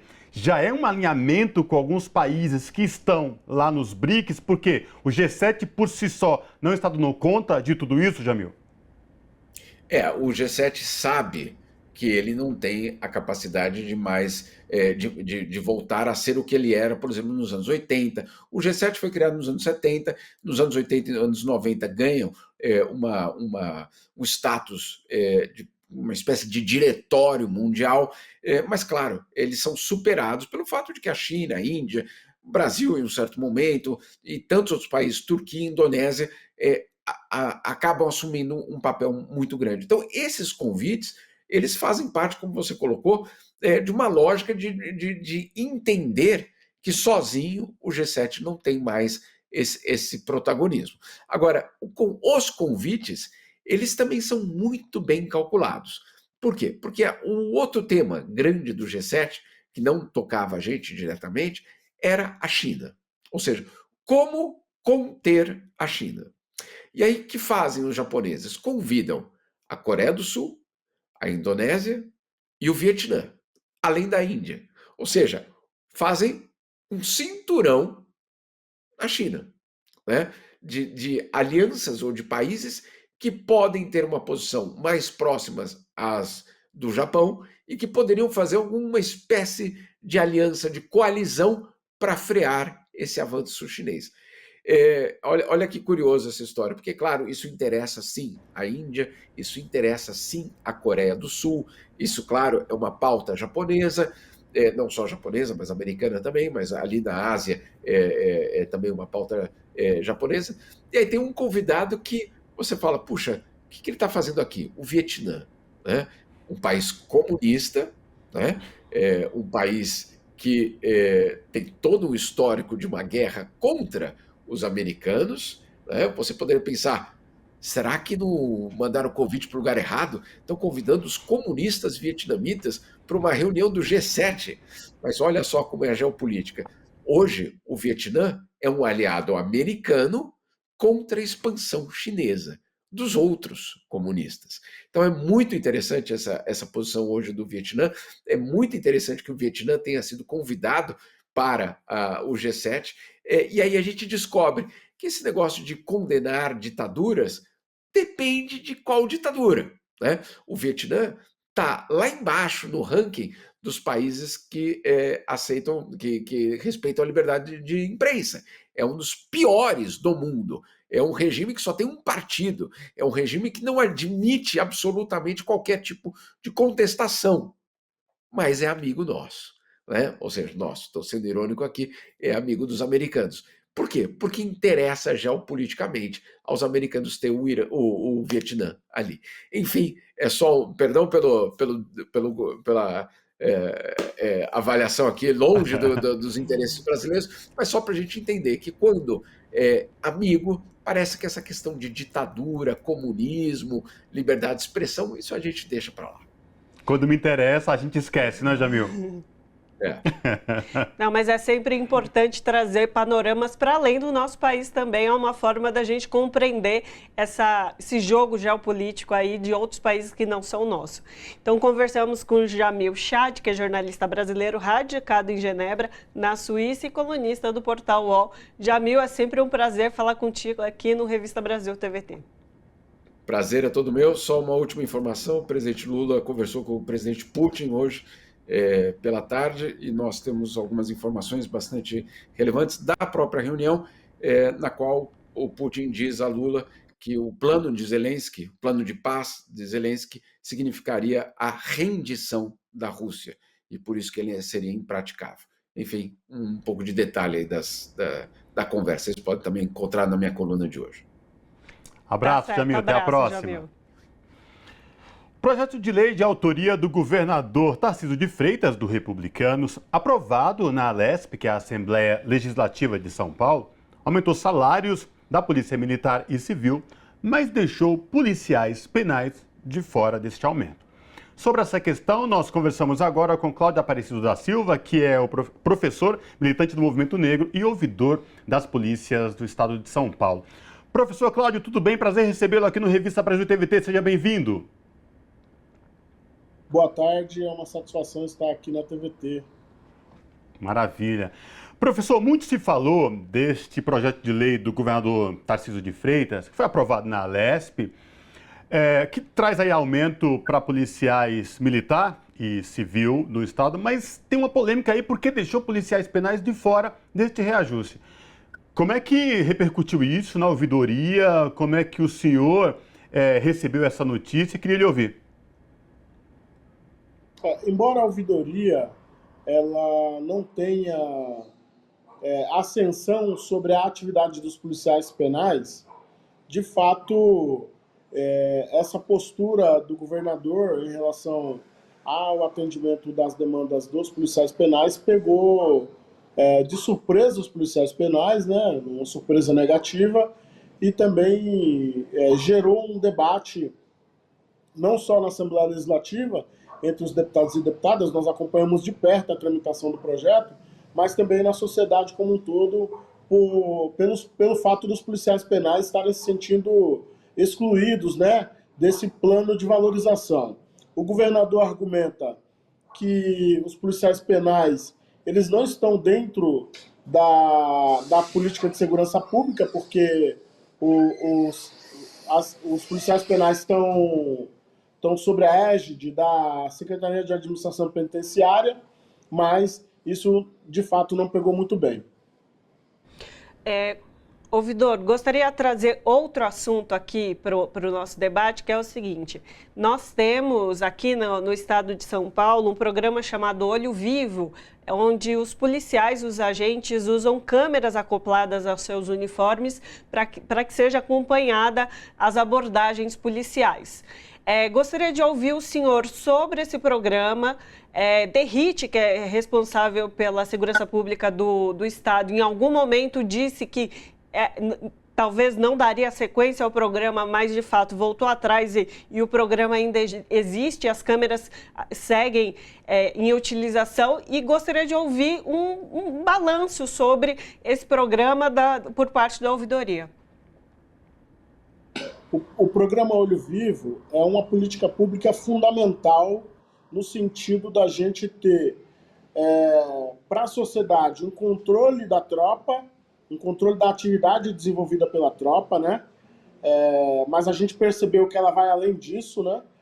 Vai além disso no sentido de que a gente hoje tem um número de notificações, por exemplo, de casos de violência doméstica muito além do que era notificado até a instalação do programa, mas também é um programa de proteção da tropa, porque muitas vezes os policiais também podem ser vítimas de acusações infundadas e aquela imagem, aquela gravação pode servir como uma prova cabal de que ele teve uma postura adequada, uma postura dentro da legalidade. Então, o programa Olho Vivo é um programa fundamental que equilibra a segurança pública na defesa da tropa e na defesa da sociedade. Além de colaborar com as políticas públicas, nesse caso que eu citei aqui, de gênero, por exemplo, gerando dados e informações que podem contribuir para a orientação das políticas públicas. Hoje, o programa alcança algo em torno da metade da tropa. A nossa luta é para que o programa se amplie para a totalidade da tropa e, por que não alcançar também as tropas da Polícia Civil que trabalham com o sistema operacional, na rua, na busca de presos e etc. Então, a gente acha que é fundamental e, quem sabe, também não chegar na Polícia Penal, né? Porque a Polícia Penal também trabalha com transporte e movimentação de presos. A gente sabe que o debate sobre o sistema carcerário é um debate quente, um debate importante, e que permeia esse debate uma série de denúncias sobre a forma como os educandos, né, são tratados nesse sistema. Então, a gente acha que é um programa muito importante, talvez a melhor política pública do último período no enfrentamento às questões da segurança pública, e a gente considera fundamental, assim como outras tecnologias. Nós não achamos que as câmeras vão resolver o problema da segurança pública, não se trata disso.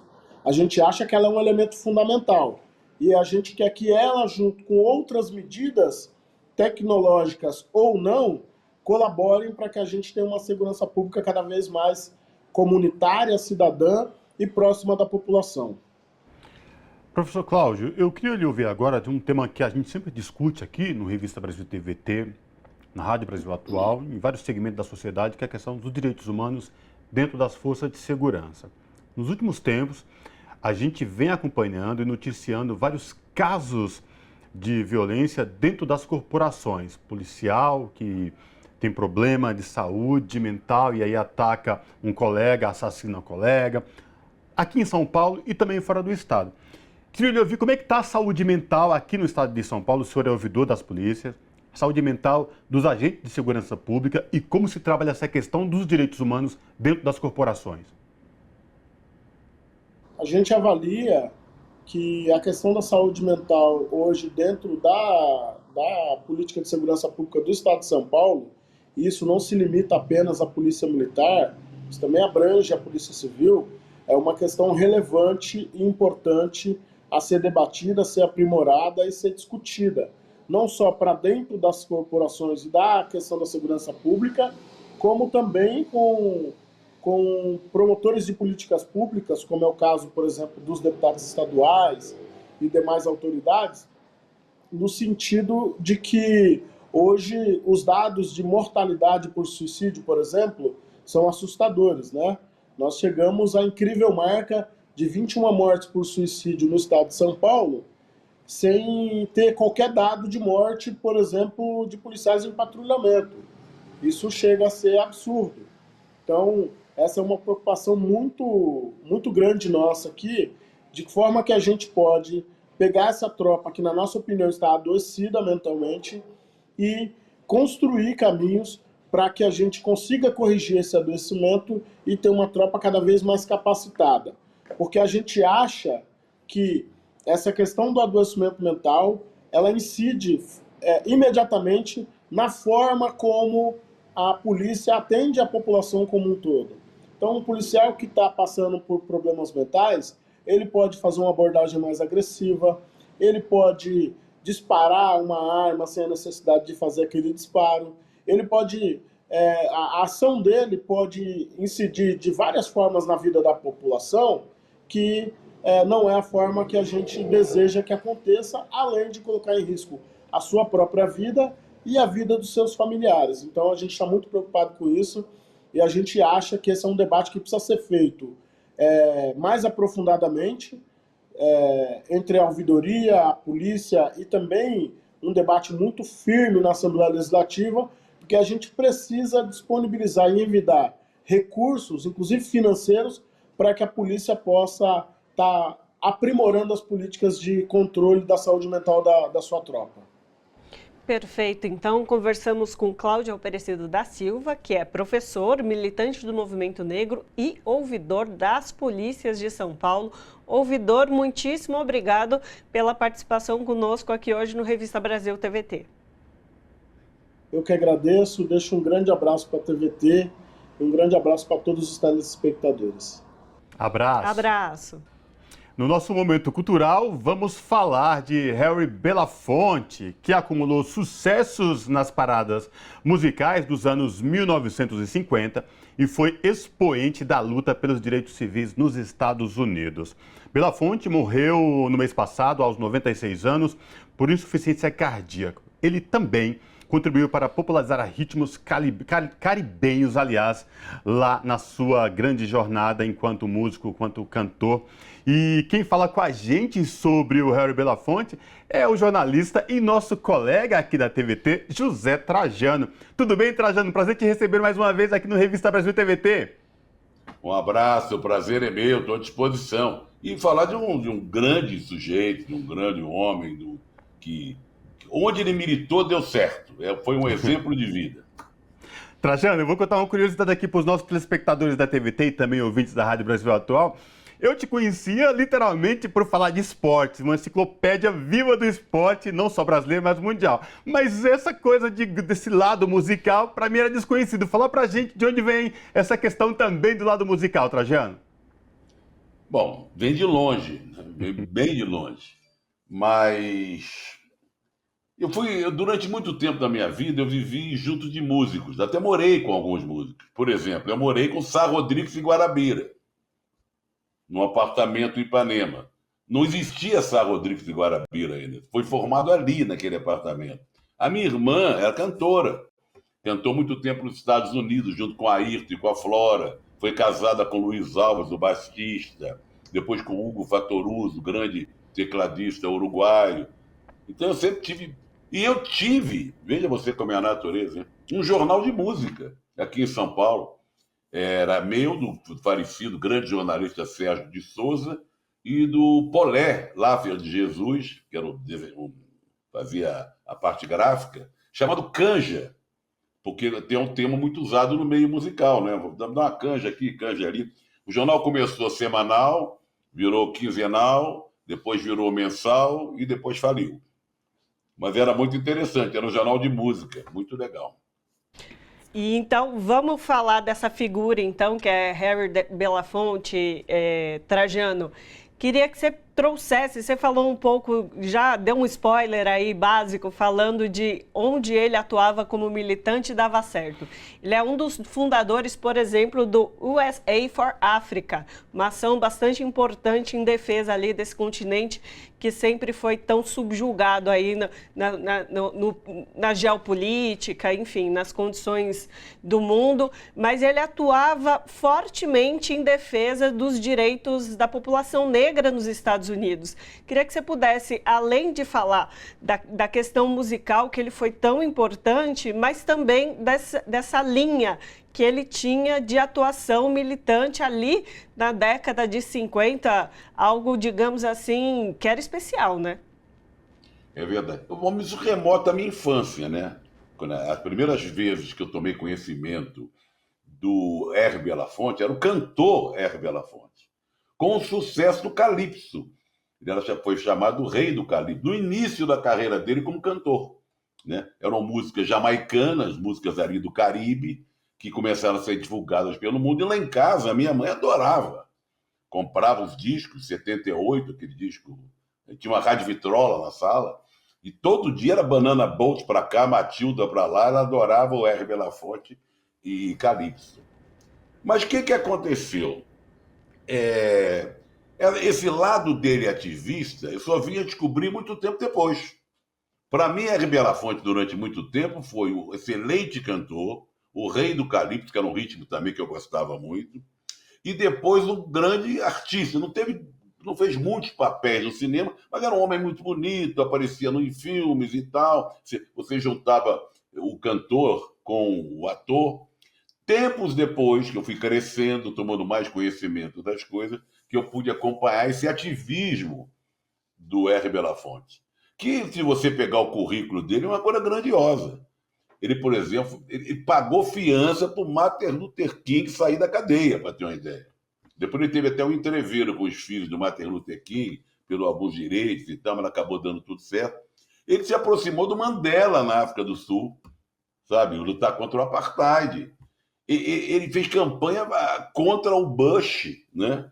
Ele era a favor, era contra o bloqueio econômico de Cuba, a Cuba, você entendeu? Era contra a guerra no Iraque. Então ele foi, sabe? Ele foi se mexendo, indo, sabe? No início ele lutou muito, teve que lutar muito contra o preconceito e contra a perseguição a quem tinha uma trajetória política como a dele. Ele sofreu com macartismo, por exemplo, nos Estados Unidos. Ele ficou um tempo sem emprego. E nos Estados Unidos aconteceram isso, quer dizer, de vários artistas ficaram, artistas e roteiristas e diretores, ficaram sem emprego porque tinham ligações ou com o Partido Comunista ou simplesmente tinham pensamentos de esquerda. E ele ficou uns bons anos, vamos dizer assim, à míngua, né, cantando num barzinho ali, tentando um lugar ali, não conseguia por causa do macartismo. É uma vida, olha, grande personagem. Morreu com 96 anos, né, Cosme? Você falou? Uhum. Pois é, Trajano, é algo que transcende a música, né? Porque a gente está falando de uma década tão importante não só para o mundo, lá nos Estados Unidos, e já era expoente, já lutava por direitos civis e marcou principalmente, né? Ou seja, usou muito a sua música para trazer essa discussão e jogar luz, né? O que era muito marcante na época, Trajano. Mas aí acontece uma coisa que é muito curiosa. O maior sucesso dele é o Banana Boat, que o nome não é Banana Boat, é Day-O, né? E essa música, até li recentemente, porque ele morreu há pouco tempo, ele manifestando a contrariedade, de certa forma, que as pessoas cantavam Banana Boat, cantam, a maioria canta até hoje, sem saber que é uma música de protesto. Veja você, porque a mãe dele era jamaicana e ele morou um tempo na Jamaica. Depois, ele serviu na Segunda Guerra Mundial, né? Ele voltou para os Estados Unidos e ele aprendeu essa música lá. É uma música que fala dos trabalhadores que trabalhavam com banana, né? Pegando cachos de banana e colocando nos navios. E os capatazes, eles ficavam esperando a contagem do número de bananas, de cachos e tal, que eles levaram para os navios. Isso se dava durante a madrugada. E eles ficavam esperando acabar a contagem para poder... Geralmente é quando raiava o dia. A música fala disso, né? Do dia, day, né? E esperando... Você contava, ó, por exemplo, e pagava, tinha o pagamento. Muitas vezes, a música fala disso, com rum. Em vez de ser dinheiro, grana, pagava com um litro de rum, não sei o quê. E a música trata exatamente disso, o suor do cara que trabalhou a noite toda, em condições precárias, sabe? Levando caixas de banana para o navio a noite toda, esperando o capataz contar o número de caixas de bananas que ele levou para o navio, amanhecendo o dia, para ele poder voltar para casa e levar algum dinheirinho para casa, ou às vezes só o rum. Uhum.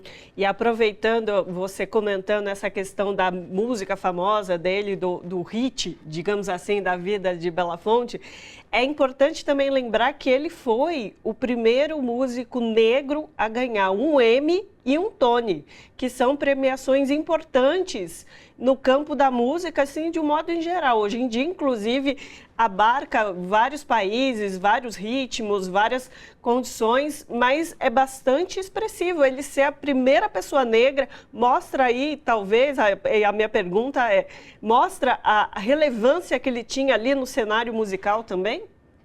Sim, e trazendo um componente legal, que era um outro ritmo, que era pouco conhecido.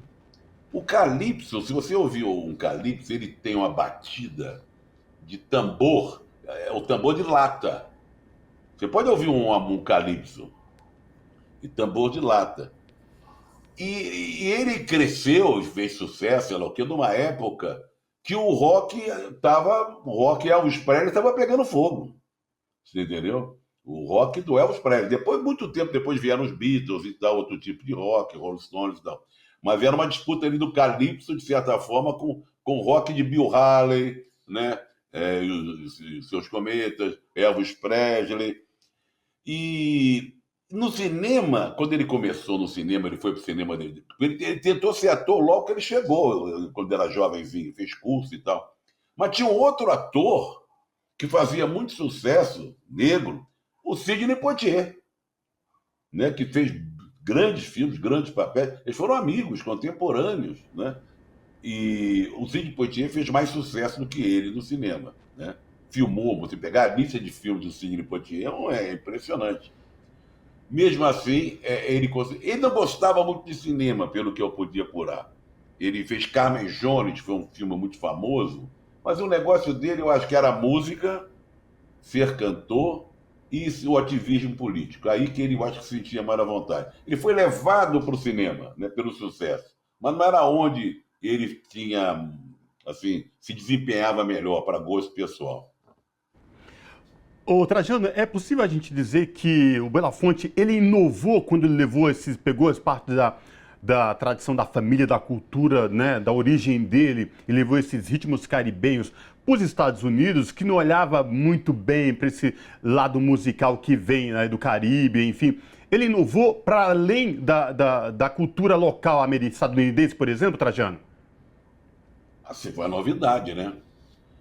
Tempos depois, a Jamaica entrou de outra maneira, botou o pé na porta com Bob Marley, reggae e tal, mas aí é uma história de anos e anos depois, né? Mas década de 40 para 50, ali 50, quando estourou o calypso nos Estados Unidos, graças à levada do nosso R. Belafonte, foi um estouro. Por várias razões. Primeiro, o ritmo é contagiante, é dançante, é bom de cantar, é bom de dançar. Ele cantava muito bem, né? Talvez precisasse de um novo ritmo ali nos Estados Unidos, tinha o blues, o rock que vinha de longe, a música mais melodiosa, não sei o quê. O rock estava começando a pegar mesmo, mais agitado. O calypso não era tão agitado. Ele tinha uma certa doçura, mas era dançável, né? E aí caiu no gosto. Olha, no Brasil foi um estouro. Eu era garoto, eu ia a baile de sábado à noite, ele no meu querido, agora não tem, destruíram o Clube Social América, na Tijuca, e tinha às vezes baile com conjunto, ao vivo, mas isso de vez em quando, só em datas especiais. E outros sábados era do disco. Eles colocavam LP, sei lá o quê. Quando colocava o Calypso com R. Belafonte, era uma festa. O pessoal saía das mesas e ia todo mundo querer dançar. Sabe? Era saboroso. E em casa eu tinha minha mãe, que era todo dia banana. Matilda foi outro grande sucesso. Eu ia lá de pequenininho e sabia cantar essas músicas. Matilda, Matilda, Matilda, everybody. Ô Trajano, então a gente pode dizer que o Belafonte é assim um dos suas bases para a construção do seu gosto musical, vamos dizer assim? Olha, de vez em quando eu esqueço dele. Agora eu lembrei mais dele, porque como isso veio muito tempo atrás, né? De lá para cá, eu fiquei apaixonado pela bossa nova, né? Eu sempre apaixonado pelo jazz, né? Nunca foi muito roqueiro, gostava de uma coisa ou outra, de grandes cantores, segui muita carreira de Sinatra, Tony Bennett e tal. Mas depois, com a morte dele agora recente, eu comecei a rever um pouco isso aí. E falar, como eu falei no início da nossa conversa, voltar lá para o tempo de criança. E quando você volta para o tempo de criança, não precisa ser Ataúfo Alves na música, meus tempos de criança. Você começa a lembrar se você teve uma infância gostosa, musical, com a mãe ali. Meu pai não era muito disso, não. Meu pai se encantava muito com a coisa de música. Era uma chatice só ele cantando. Quando ele estava muito contente, ele cantava Chão de Estrela. Meu barracão no morro. Que na minha cabeça não combinava nada com alegria, mas ele achava que era uma forma de expressar a alegria naquele momento. Bacana. Trajano, pra gente finalizar, e o Ameriquinha, Trajano? O América está na Série B do Rio de Janeiro, vamos chamar de segunda divisão do Rio, tentando um lugar ao sol, voltar para a primeira. Mas é um torneio tão equilibrado, são 12 equipes. Todas elas são mais ou menos parâmetro, pau a pau, sabe como é que é? Tanto que o resultado está na terceira, vai agora para a terceira rodada. Os jogos são 1-1, 0-0, 1-0, então pode dar qualquer coisa. E desses 12, só um sobe. Então, vou te contar, é complicado. Haja sofrimento, complicado. Trajano. Ah, não. Mas, enfim. Quem é América já está acostumado a sofrer. Exatamente, mas apesar disso, a gente teve aqui uma conversa interessante para trazer essa história do Belafonte para quem, inclusive, não foi da época, né? Como nós aqui, Mas, eu conheci nessa apuração aqui. Diga, Trajano.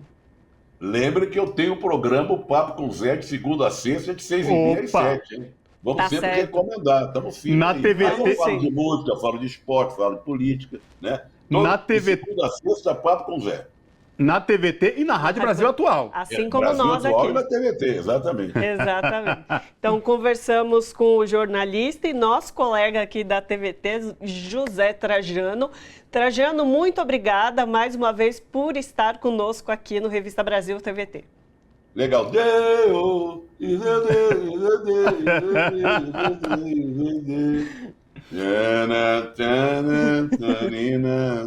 Salve, R. Belafonte. Salve o Calipso. Abraço, Trajano. Abraço. E com esse belo papo musical do Trajano falando do Belafonte, dando uma palhinha pra gente, inclusive, a gente encerra o Revista Brasil TVT desta semana, Ana Rosa. Exatamente. Encerramos mais uma edição do nosso programa. Para você que perdeu algum trecho das entrevistas de hoje ou quer rever, vai lá no nosso YouTube, youtube.com/RedeTVT, tá tudo por lá. Aproveite e nos acompanhe também pelas redes sociais, @RedeTVT. Forte abraço para quem esteve conosco nesse programa. Até semana que vem. Pessoal, obrigado mais uma vez pela companhia. Sempre bom ter vocês do outro lado aí na TVT e também na Rádio Brasil Atual. Cuidem-se todos e até o próximo programa. Tchau!